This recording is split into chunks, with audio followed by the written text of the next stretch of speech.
This is your News Source Evening Bulletin for today, Thursday, the 16th day of July in the year 2020. I'm Gordon Mosley. Here's what we're tracking tonight. While describing the current political situation in Guyana and the U.S. government's decision to impose visa restrictions as disappointing, U.S. Ambassador to Guyana Sarah Ann Lynch this morning said she will not be providing the names of the persons who are affected by the visa restrictions. The embassy later said that those affected will be informed by the embassy's consular department. These restrictions are under the authority of the Immigration and Nationality Act, Section 212A3C, to restrict visas to those whose entry into the United States would have potentially serious adverse foreign policy consequences. Visa records are confidential under U.S. law, so we are not able to identify the individuals or provide details on any individual visa case. The international community has been clear that it stands with the Guyanese people and that there would be consequences for individuals who seek to undermine democracy. Ambassador Lynch also refused to provide the total number of those who are facing the visa restrictions, but reiterated that their family members may also face similar visa restrictions. Would you say the actions of your government is premature given that a court matter, one of several since March 2nd, on elections is yet to be determined? Secretary of State has been speaking out on this issue again for several weeks. And he is not alone. The State Department is not alone. The U.S. is not alone. As I said earlier, we join over 130 nations across the globe that are calling for an end to this electoral process.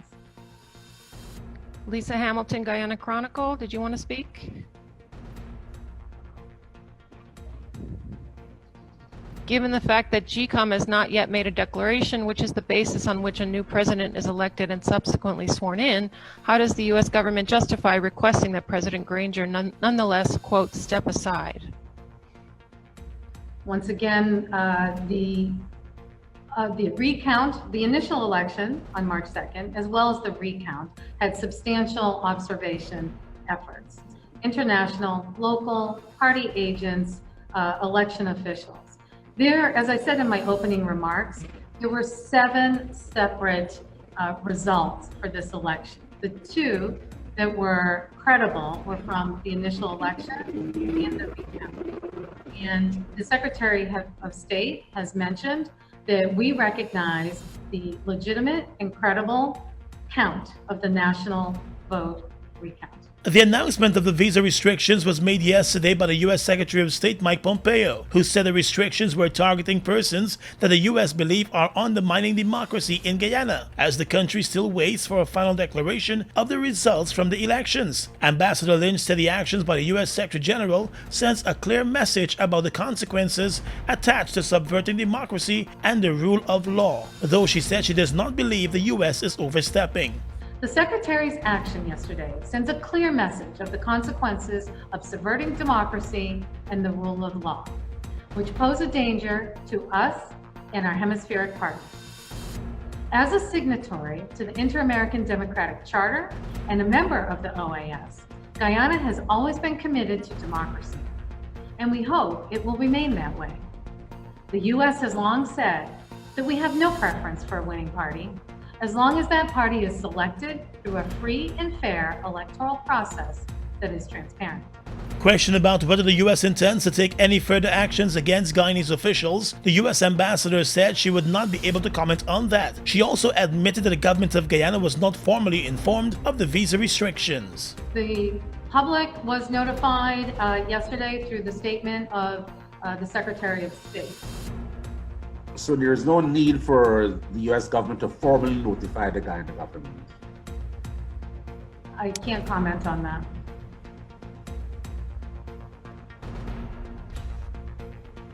Any other questions?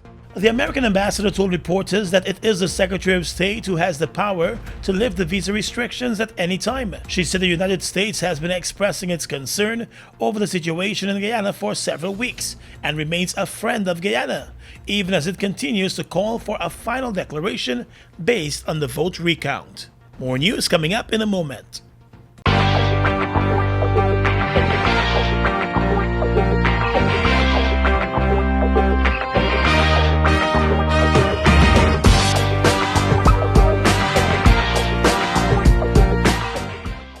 Tired of long lines? Register with MyGTT at mygtt.co.gy. That's mygtt.co.gy to view and pay your bills from anywhere. Enter to win an Amazon gift card worth $25 or a bounty voucher worth 5,000 Guyana dollars when you sign up today. GTT, do more. GBTI is your Guyanese bank, a bank that understands every customer's unique needs, opportunities, challenges, and financial concerns. At GBTI, we see you for you. Whether you're buying a new home or car, planning your next vacation or retirement, saving for your child's future, or whether you're ready to take that bold step of investing in your dream business idea, we are with you every step of the way. We hear your stories and watch you focus on your dreams as we share your aspirations. We are more than just banking. We are a family. We are part of your community. Our commitment extends way beyond the walls of our branches and is demonstrated every day in the opportunities we provide to our individual and business customers. The support, time, and commitment we give back to communities across Guyana to help improve the lives of our Guyanese families. Because we see Guyana through your eyes. Hello, boys and girls. As you prepare to write your exams, there are a few things you will have to do each day so that you and those around you can be safe and healthy. Please remember, on the day of your exam, you must wear a mask correctly, covering your mouth and nose before entering the school compound. Wash your hands with soap and water at the entrance of the school at the sink provided for 20 seconds. Paying attention to the palm and back of your hands, between your fingers and their tips. Dry your hands with a clean tissue and dispose in the closed bin nearby. Boys and girls, your temperature will be tested by an official. Then you will go to the designated waiting area with the floor signs and markings clearly visible, standing or sitting 2 meters or 6 feet apart at all times. It is now time to start your exam. The invigilator will direct you to the examination room. All the best. Boys and girls, playing and gathering are not allowed. Parents, the Ministry of Education thanks you for the support you have given the children during the time at home. However, in the interest of everyone's well-being, you will not be allowed to enter the school compound. Parents and guardians, we are counting on your support in picking up the children promptly after their exam. Remember, the Ministry of Education will provide transport for children who are living far away that require that assistance. Please be reminded that vending outside the school's compound is prohibited. Only authorized canteen vendors with a copy of their food handler certificate and wearing a mask, food gloves, apron, hairnet, and a hat will be allowed. Always remember to wear your mask correctly, wash your hands, and stay safe. And let's win the fight against COVID-19. A message from the Ministry of Education. The following is an important message from the Ministry of Public Health. You can prevent the spread of the COVID-19 virus. If you have the following symptoms: coughing, fever, or difficulty breathing, please stay home. If you don't have these symptoms, then practice social distancing. Avoid crowds. When in a group, keep a distance of at least 3 feet between yourself and other persons. Please wash your hands with soap regularly or use hand sanitizers. The Ministry of Public Health has a hotline to provide information on the coronavirus. Members of the public can call 227-4986 or 624-3067. Welcome back. While observing the 9th anniversary since the formation of a Partnership for National Unity, the General Secretary of the APNU, Joe Harmon, today said that the APNU and the AFC stand firm against threats and actions aimed at violating the trust between the leadership of the coalition and the people of Guyana. APNU iterates that Guyana is an independent and sovereign state, and respect and cherish our relations at a diplomatic level with all states. We stand firmly against any threat or actions which are aimed at violating the trust which exists between our leadership and our people. We will, with patient restraint, await the lawful outcome of our electoral process. Harman's statement comes one day after the U.S. Secretary of State announced visa restrictions against persons it believes are undermining democracy in Guyana, as the country awaits a final declaration of the election results. The U.S. has not provided names of the persons who will be affected by the visa restrictions, but the embassy has indicated that those persons will be informed by its Consular Affairs section. Mr. Harman today said the APNU AFC government made several strides in ensuring Guyana's stability on the international stage. He said no foreign government could accuse the APNU AFC of corruption or mismanagement in office. Guyana today is a nation and no longer a plantation, from whence our history of slavery and indentureship came. The APNU is in a battle for the people of this nation versus those who spent 23 years wrecking it. Wreckers, the wreckers of stellings, the wreckers of sea defenses, the wreckers of roadways, the wreckers of schools, the wreckers of lives. That is what our battle is about. Construction versus destruction, cooperation versus confrontation, and the good life versus poverty and communal disintegration. As we marked that milestone yesterday, dark forces are threatening to pull us apart. APNU believes in a community working together for a common cause. Our approach is rooted in the belief that each citizen performs best in a strong and safe community of people who share common values. On the issue of the election results, Mr. Harman maintains that only valid votes should be considered for the final declaration, and those valid votes would show a victory for the incumbent. The CCJ's ruling clearly invalidated the recount process, indicating that the chairman of the Elections Commission was obliged to act in full accordance with the Constitution of Guyana and the judgment of the CCJ, and declared the elections result based on the report presented by the Chief Elections Officer.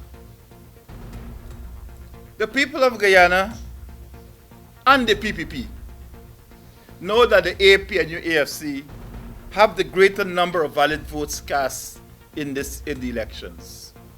However, these elections now seem to be no longer about the Guyanese people, but about other interests. Harman said the APNU supports the coalition's position that the electoral process is still not complete, and that calls to concede in the circumstances are premature and part of a coercive ploy, a violation of the Constitution and laws. He said the coalition will not bend. The CCJ's ruling has meant that the recount order created a new electoral regime, and as such was not in keeping with the Constitution of Guyana. This has meant also that votes tabulated during the national recount process cannot be used to declare the results of the general and regional elections.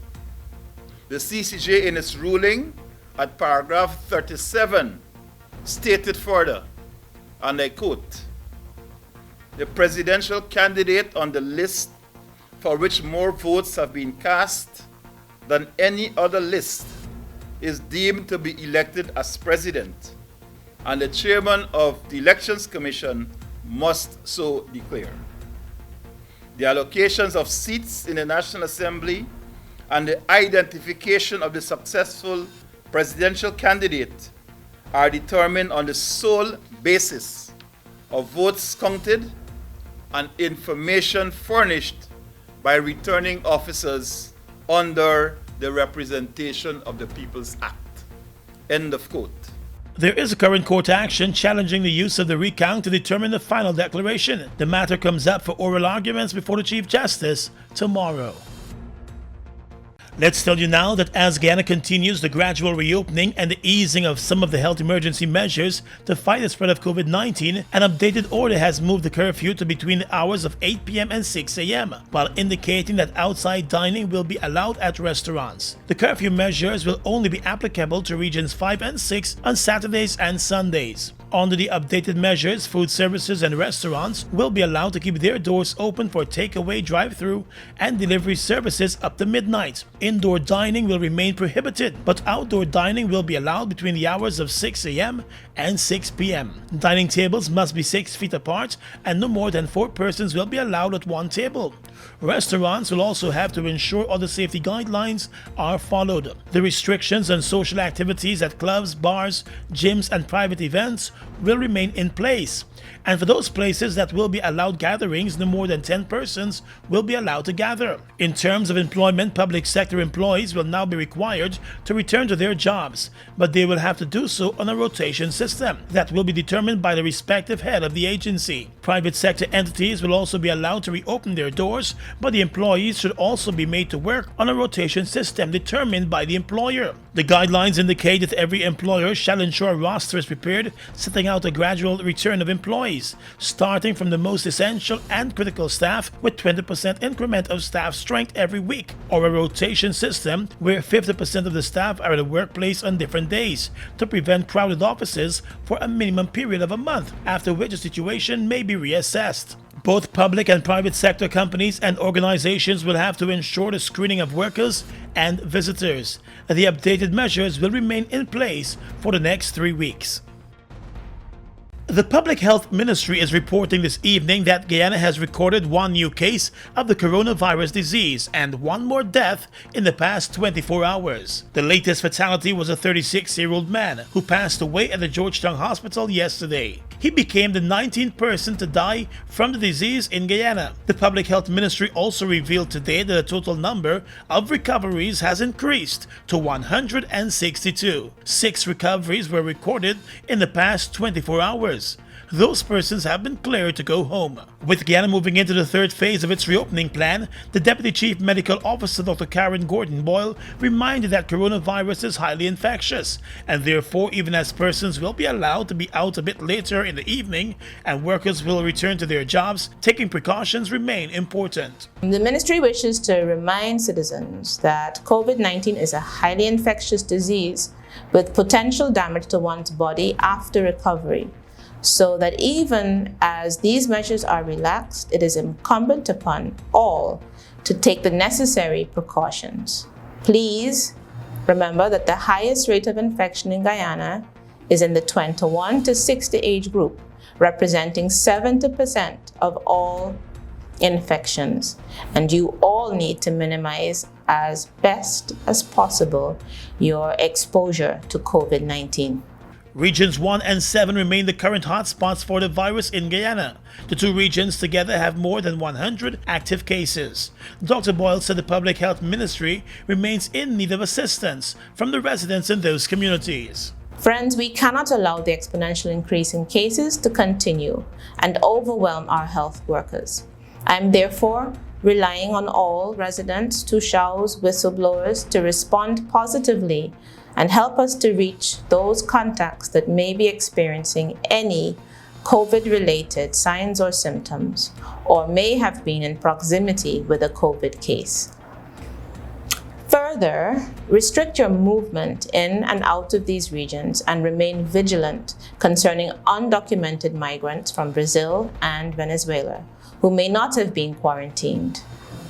The COVID-19 pandemic in these bordering countries is still rampant.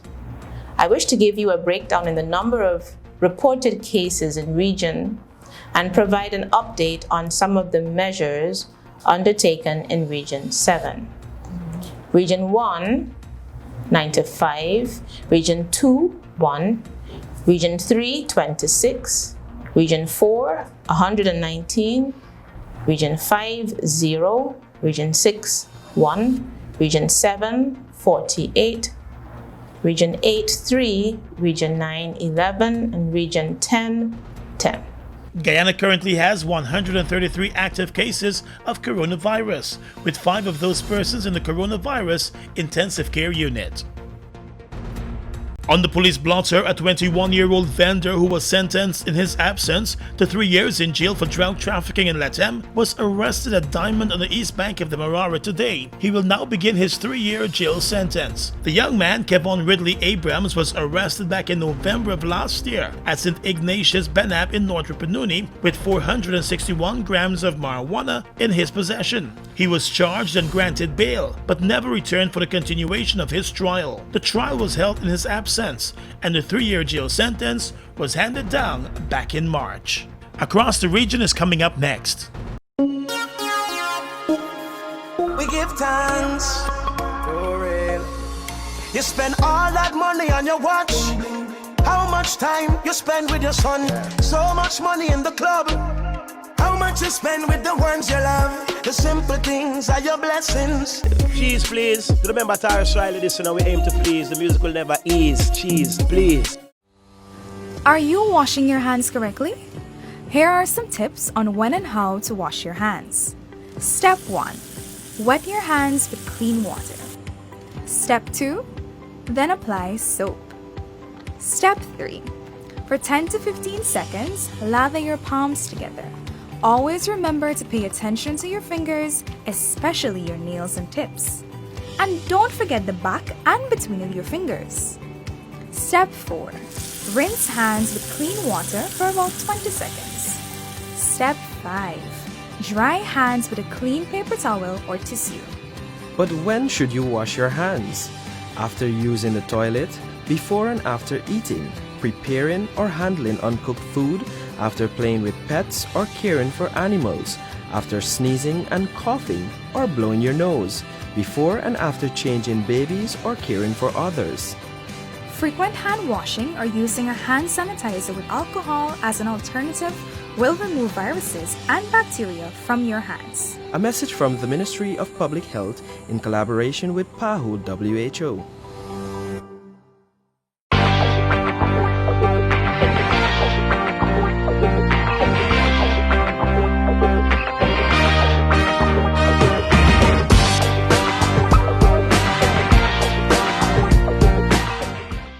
We are legions of men standing strong, but never too proud to stoop and help someone. We must send a clear signal to all. Do right. Walk in upright ways, knowing that's what being a man is all about. And ever aware that things will only get worse when good men do nothing. Stand strong. Be the one to live right. They've made a positive impact on the heavy-duty transportation industry in Guyana since they've arrived. Guyanese are amazed at their power, durability, efficiency, and superior handling capabilities. These are brand new trucks, manufactured in partnership with German, Italian, and French companies. They have a powerful reputation for operating under very adverse Guyanese conditions and come with full after-sales service and spare parts. They're the most sought-after trucks today, with over 500 units in Guyana, and they're available in over 100 countries, including South America and the Caribbean. Be smart. Buy brand new ST Hobo trucks today. Call 608-4998 and arrange for an inspection at ST Truck Guyana Incorporated, Block B, Public Road, Covenant, East Bank, Demerara. Across the region right now, let's begin in Jamaica. Amid mounting speculation that a ruling Jamaica Labour Party may be eyeing an early general election, the Andrew Holness government on Tuesday tabled a motion in Parliament that could allow for voters there to cast ballots in a local and general election at the same time. Leader of the government business, Carl Samuda, who tabled the motion on behalf of the Prime Minister, said that the head of government will at the next sitting of the House move to introduce the amendment to the Representation of the People Act. Under the proposed changes, there must be a minimum of 18 days and a maximum of 30 days after nomination day if the local government and general elections are being held on the same day. The government has said it could save as much as 700 million Jamaican dollars if both elections were held at the same time. Last month, the director of elections in Jamaica, Glasspool Brown, told the meeting that the Electoral Office of Jamaica has the capability to hold general and local government elections on the same day. But he noted then that his office would require additional time between the nomination of candidates and the casting of ballots.